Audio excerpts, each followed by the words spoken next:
Greetings and salutations. This is a video about audio. Today I want to talk about Audio-Technica Phono cartridges, my experiences with them, and where we are at with the product line in 2023.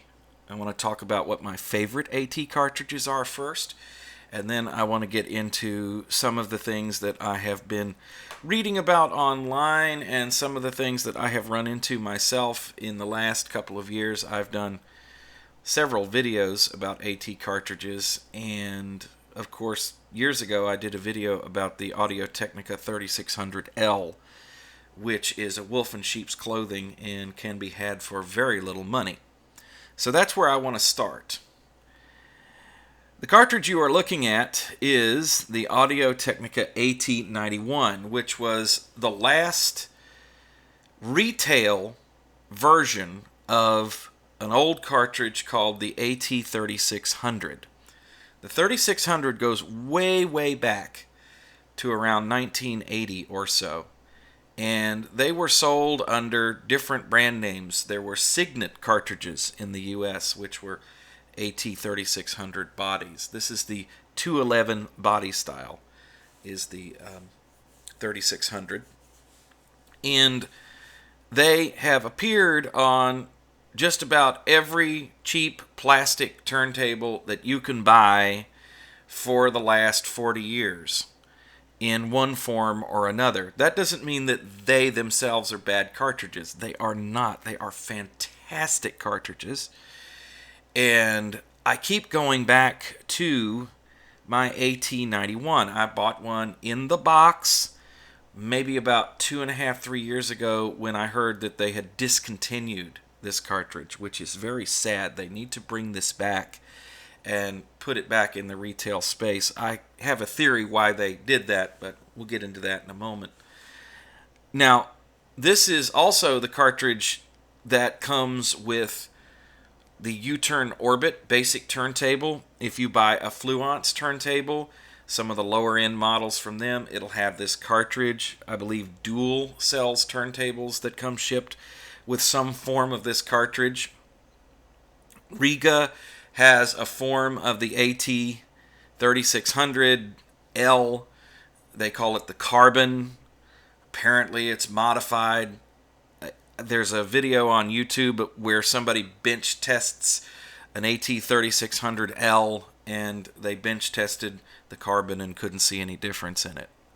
Now, the big difference between the AT3600L is the fact that that tracks at 3 grams, and the AT91 tracks at 2 grams. So a little bit lighter tracking, and also I find the AT91 to be a bit richer sounding.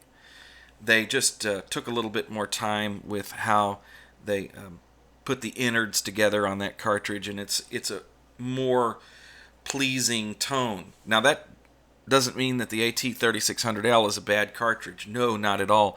I just think this one's a bit warmer and it's a bit more natural. So this cartridge, as you can see, when it was on sale, was selling for $30. You can still buy them on eBay for $30 or $40. I would avoid the ones that don't come in a box that says Audio-Technica on them, because there are counterfeits out there. I bought one not knowing better and got it and mounted it up, and I did not like it at all. I kept it though because I believe the stylus is good, but the actual body of the cartridge, the audio was extremely unbalanced and very rough sounding. It was not what I had become accustomed to from my AT91 that I had bought a while back. And this cartridge has a carbon fiber ABS plastic combination cantilever with a 0.6 mil conical stylus on the end. It is bonded.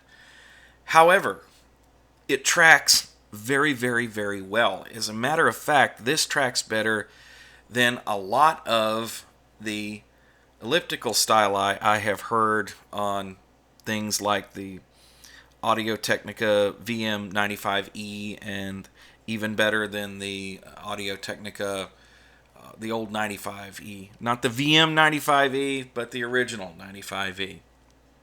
One of my favorite cartridges ever.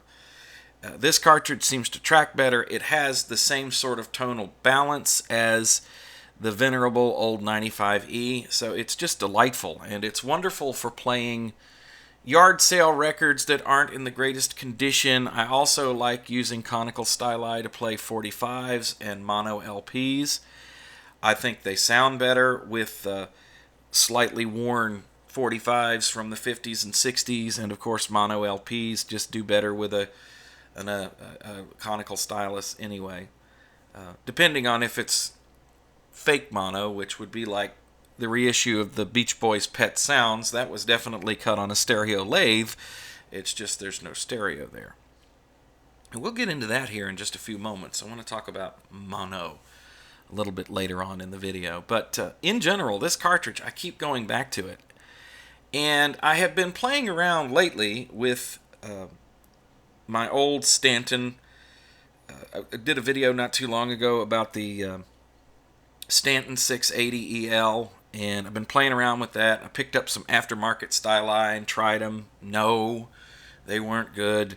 Went back to the original OEM stylus that came with it. Sounded great, and I put that on my dual turntable. Now, if you want to see my dual turntable, there's videos up about that. I'll put a bunch of videos in the description as I refer to all these things. So if you want to go down and look at them, that would be nice. It also helps the channel. And I kind of was curious. I was like, I've got that old 91B.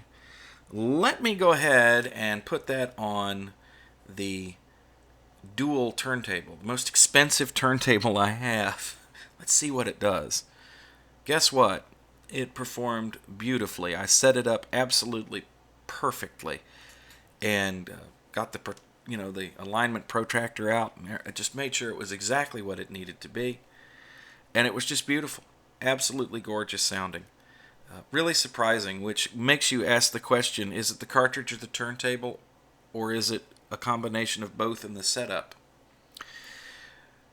So anyhow, this is a great cartridge. I highly recommend it. It is like I said, the low end of the Audio-Technica line, but it is a cream puff. They sound wonderful, and I'm sorry to see that they discontinued it. However, the AT3600, the 211 body style, goes on and on and on, and it won't go away. Now here's a cartridge that I've thought about trying, so let's jump over here real quick. This is the LP Gear website, which is a company in Henderson, Nevada, which is right next to Las Vegas, and they sell all kinds of audio gear. And they have reintroduced the Audio-Technica AT3600 industry standard phono cartridge. And they are selling it for $30, same as the old 91B. And it comes with or what appears to be, at least, an Audio-Technica carbon fiber stylus there. I like kind of like the dark color better, to tell you the truth, than the yellow. But anyway, and I have personally not tried this cartridge. I don't know what it sounds like. If you have, I would love to hear from you. And the actual specifications here are really in line with what this cartridge can actually do. On Audio-Technica's website, they really seem to have dumbed down the specifications that they post. And when it comes to the 91 here, they talk about 18 dB of stereo separation. That is abysmal. These cartridges can do way better than 18 dB. This is more in line here. They're talking about that the separation channel balance is within 1.5 dB. That's perfectly acceptable. And the channel separation at 1 kilohertz is 24 dB. That's fine. And at 15 kilohertz, or rather at 10 kilohertz, it's 15 dB. That's perfectly all right as well. And this tracks at 2 grams, which tells me this is the same stylus that comes on the 91. There is an Audio-Technica quote-unquote, and I use the word very loosely, upgrade with quotes in the air because it doesn't sound as good as the original carbon fiber, and that is the 91R. You will see that build as an upgrade. And it has a carbon, or rather an aluminum cantilever, and it has a bonded elliptical 0.6 mil stylus on the end of it. I didn't like the way it sounded. I've had two of them. They ended up getting given away or thrown away because I just did not like the sound. So I strongly suggest that you try and get a hold of an original yellow 91B stylus, or give LP Gear a try here since they're shipping this. I would love to know what this sounds like, but I really don't have the turntable to put it on right now. I do have one. I got my Orbit is in mothballs, and hopefully U-turn Orbit turntable, that is. And hopefully I will be able to take that out of mothballs at some point and set that up when I have a little bit more room to spread out. I'm actually working on a project right now where I'm hoping to move into my own little room for nothing but music and not stuff it all in the bedroom as it has been for a long time. Since both of my daughters have now moved out, that room is now full of their stuff, and as soon as they get it out of here, then I'm going to move in and take over and make that my music room. So that's an upcoming video when that project happens here, and hopefully get that done before the end of the year, honestly. But anyway, this looks like a really cool phono cartridge, which leads me to the next thing about the 3600, is the availability of styli. It's mind-boggling how many different choices there are out there, because this is one of the most common phono cartridges in the world. The 3600 is at the end of, they even have like that Audio-Technica tone arm that goes on the really cheap Audio-Technica plastic automatic turntables, where it's the tone arm integrated with the cartridge. That's a 3600.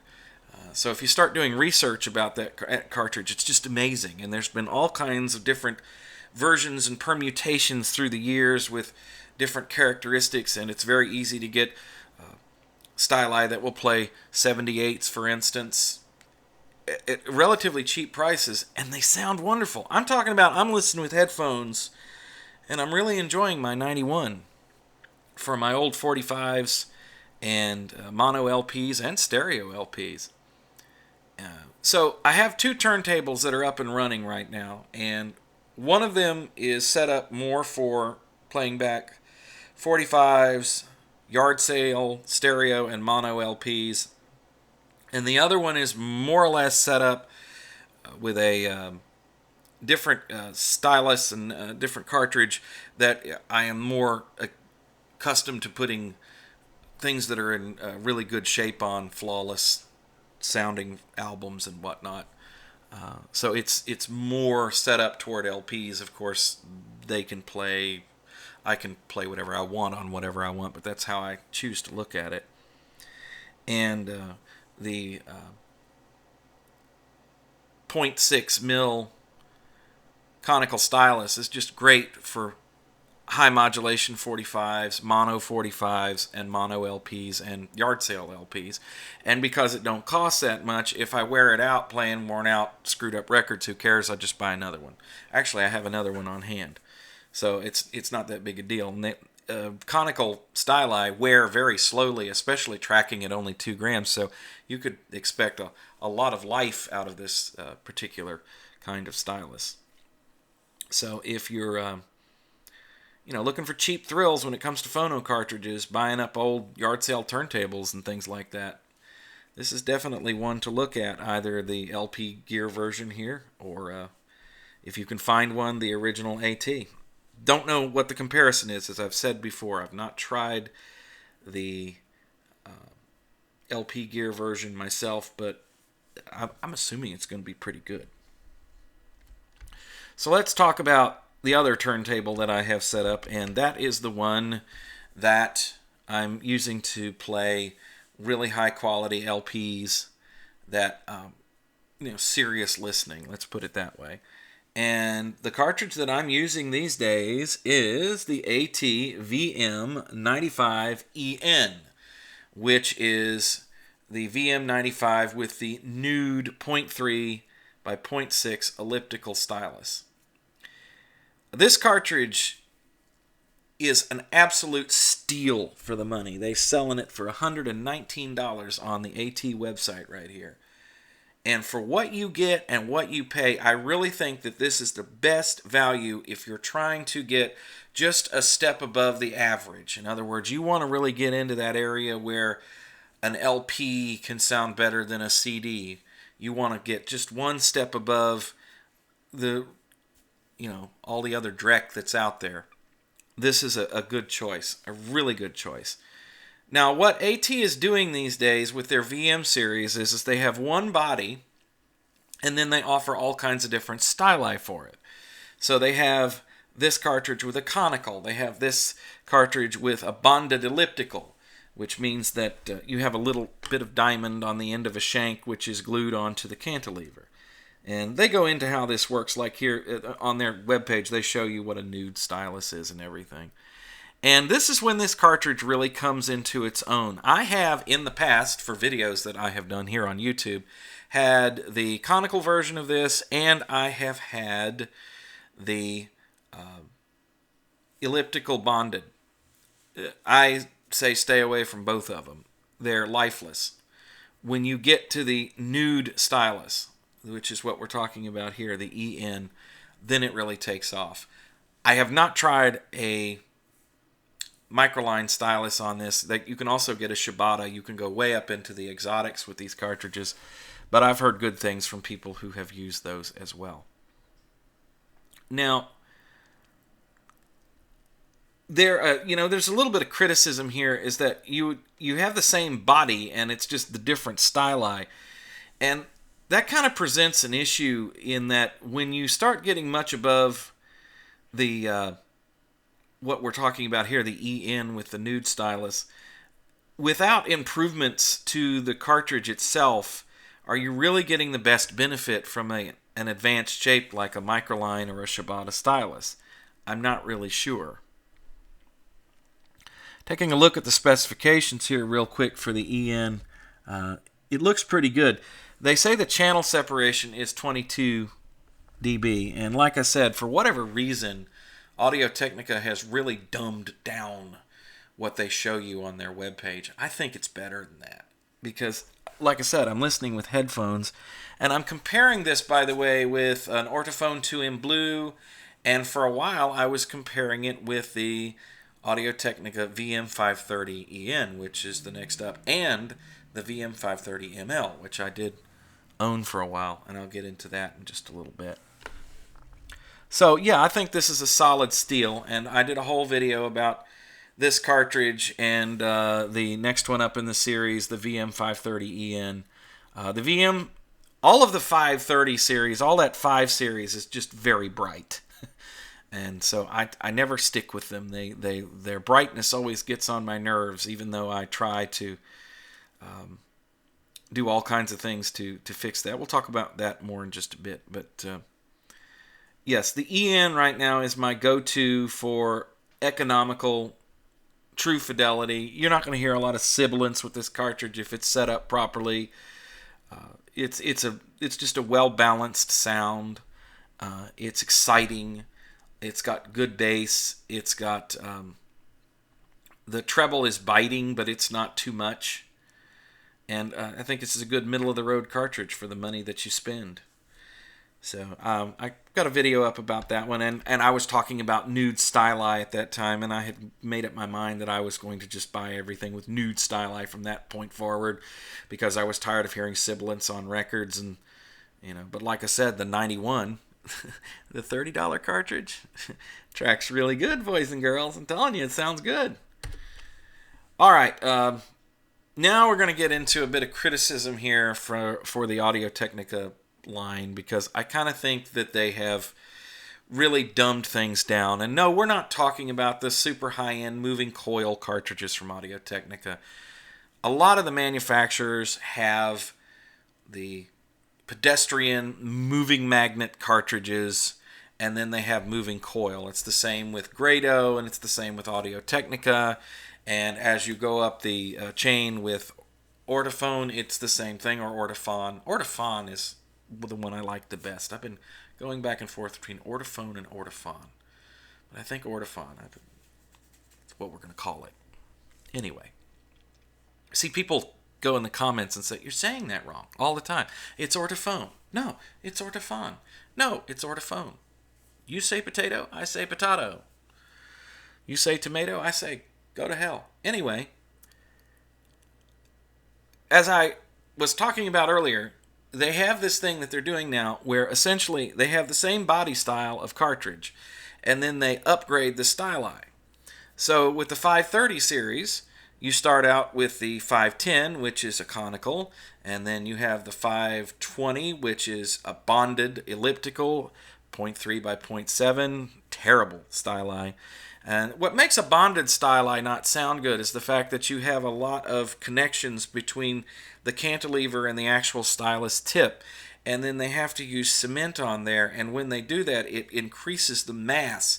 And so even if the stylus is well cut and polished and it's nice, you still can run into more distortion in the sound because this heavy tip is not being able to track properly, and that gives you things like sibilance and other kinds of distortion.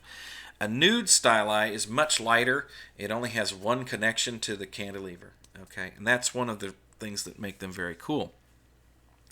However, I think when you're dealing with the bonded styli that go onto the carbon fiber cantilevers, the carbon fiber cantilever itself is such low mass that it kind of compensates for it, and so the stylus tracks almost as good as a nude stylus. Don't hit me, I said it, it's true. I'm telling you, go get one of them things and listen to it. You believe me. Whichever one you want, the AT3600L, get an AT91 if you can find one, or try that LP cart. Tell me what you think. Anyway, I told you all of that to get to this, about how they have this progression that goes up. So I had a 530EN for years, and then I decided that I would buy a 540ml stylus. An N40ml is exactly the stylus number. And I put it on that cartridge, and there was an improvement in sound, and I think one of the reasons was that I had used the nude elliptical 0.3 by 0.7 quite a bit, so I was putting a new stylus on it. Plus, there's no doubt in the world that a microline tracks really, really well. The downside for a microline is that they are very quote-unquote sharp, and you're not supposed to use them with highly modulated polystyrene 45s, for instance. See, boys and girls, not all records are made out of vinyl. And they don't do well on mono LPs from the 50s before stereo came along, because the groove shape is slightly different, and the ML microline shape is very thin.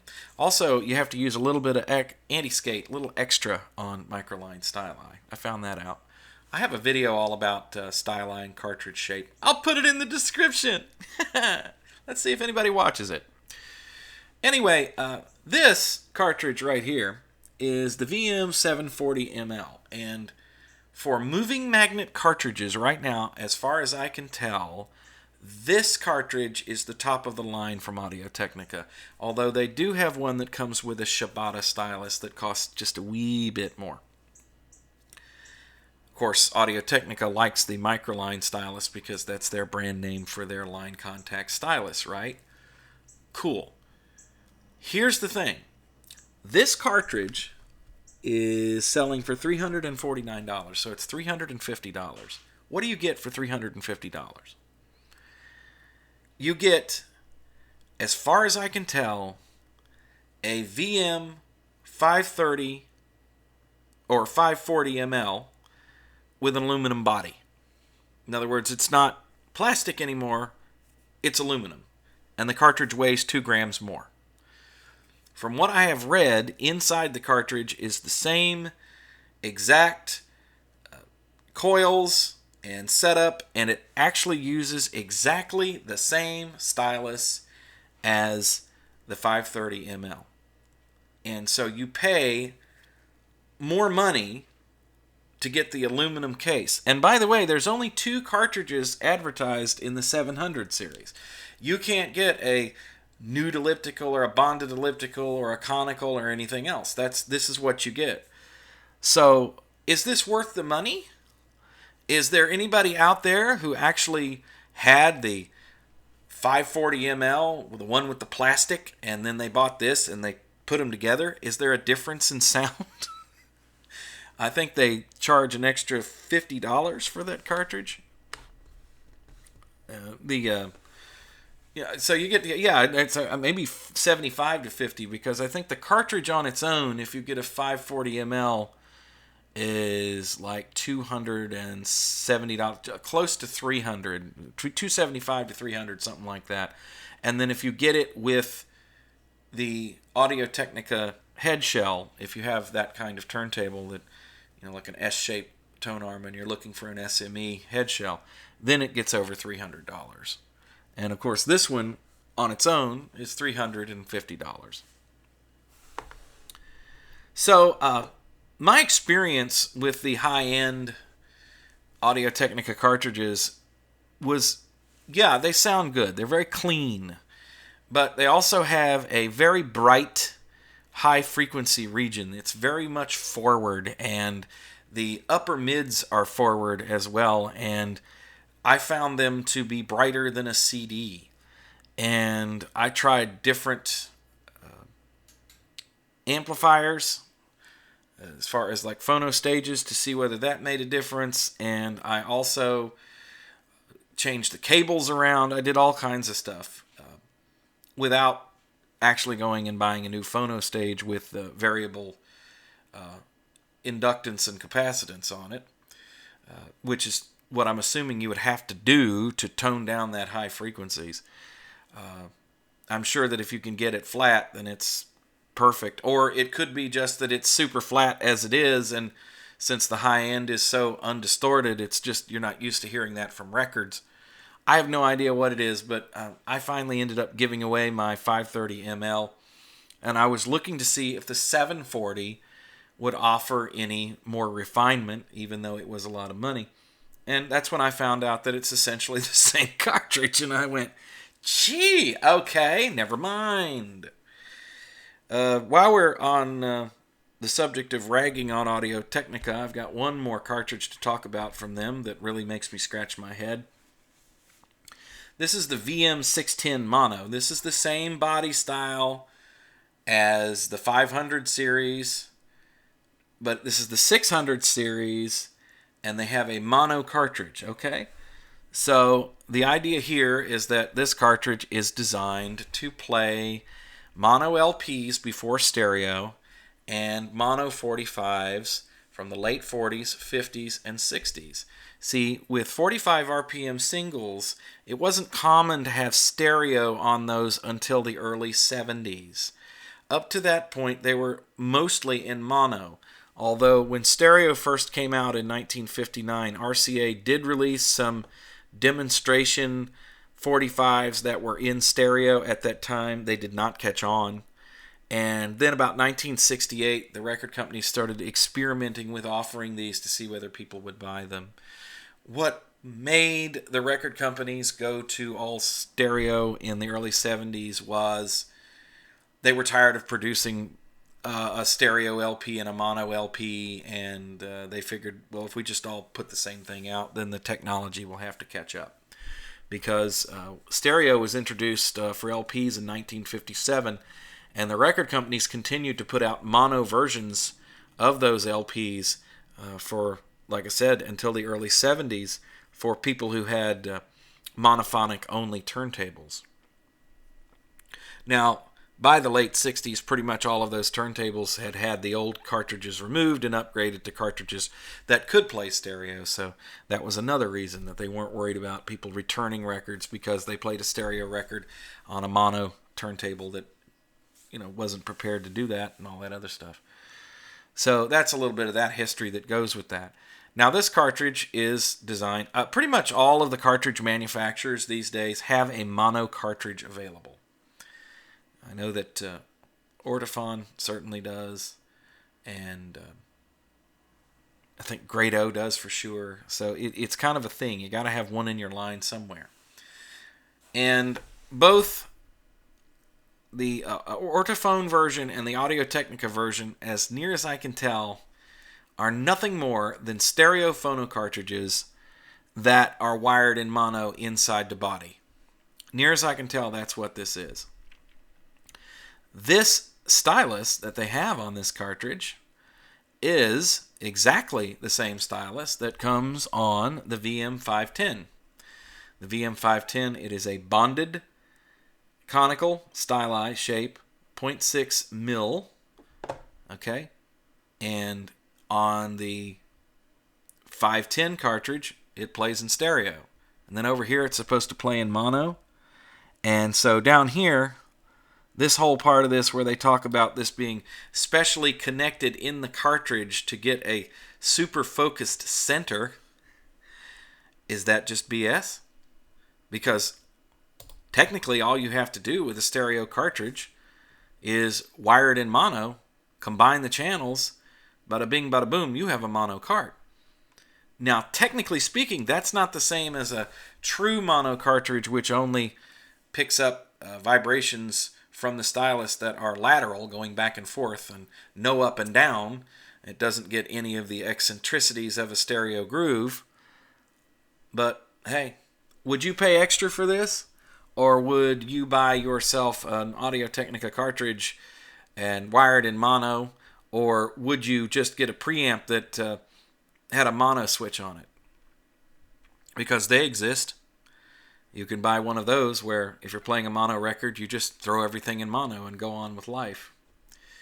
So yeah, you see a lot of this similarity in the AT line, and it kind of got me down a little bit when I was just looking around and researching things, because I remember, I guess maybe it seemed like they had more going on years ago, but they actually didn't. I mean, there's so many great cartridges from Audio-Technica that have been discontinued and they don't exist anymore, like the AT95E, the original one with the 0.4, 0.7 styli. Monster cartridge. I loved those cartridges. And they were only $50. So if you broke one, big deal. Just grab another one. And there were other cartridges in the line. 440 MLA and the 150 MLX cartridges. The super high end. They are gone now. They don't exist. Apparently, the 440 MLA is 100% compatible with the VM 540 ML. And it's supposed to be the same thing. And if you have a 440 MLA, you're supposed to replace that stylus with the N40 ML, which is the same stylus that goes on the 740 and the 540. So yeah, I just wanted to ramble on about this because I'm kind of at a place where we just the phono cartridge world seems to have gotten a little bit bland and boring lately. I've kind of gone through all of the Audio-Technica line and tried them out, and I keep coming back to the cheapest ones as being some of the best sounding. And maybe that's a good thing on my part. And maybe if you watch this video, you'll know to just go ahead and see if you can find one of these nice lower end cartridges. Just here's what you need to avoid, honestly. And this is true of any brand of cartridge. Stay away from bonded elliptical styli. And that would be, for instance, the Ortofon 2M Red, for instance, that cartridge. The 2M Red has a bonded elliptical stylus on it that is horrid. And it has a lot of distortion. That's also true to some extent of the OM5E from Ortofon. And even the OM10, which shipped with all of those Automat 1 project turntables a year or two ago. Those cartridges have a bonded elliptical, and they track okay. It's all right. I mean, if you're not paying real close attention, you probably won't know. But if you play that Paul Simon album that was cut really hard, or, you know, a lot of records that I have, man, there's just places that'll just shred on those kind of styli. The sibilants all over the place will splatter with cymbals and things like that. That is a sound that I cannot stand. So, yeah, we may get the AT3600 going again here. I'm going to put that Orbit back up and running again because I just love it, and I think this is the cartridge I'm going to get when I do that. So we'll see what happens. I'll let you know. There will be more videos about this coming. I'd love to hear your opinions on different brands of phono cartridge. What do you like? What do you think about what I had to say? Let's get a conversation going in the comments. Until we do this again, thank you for listening. I really appreciate it.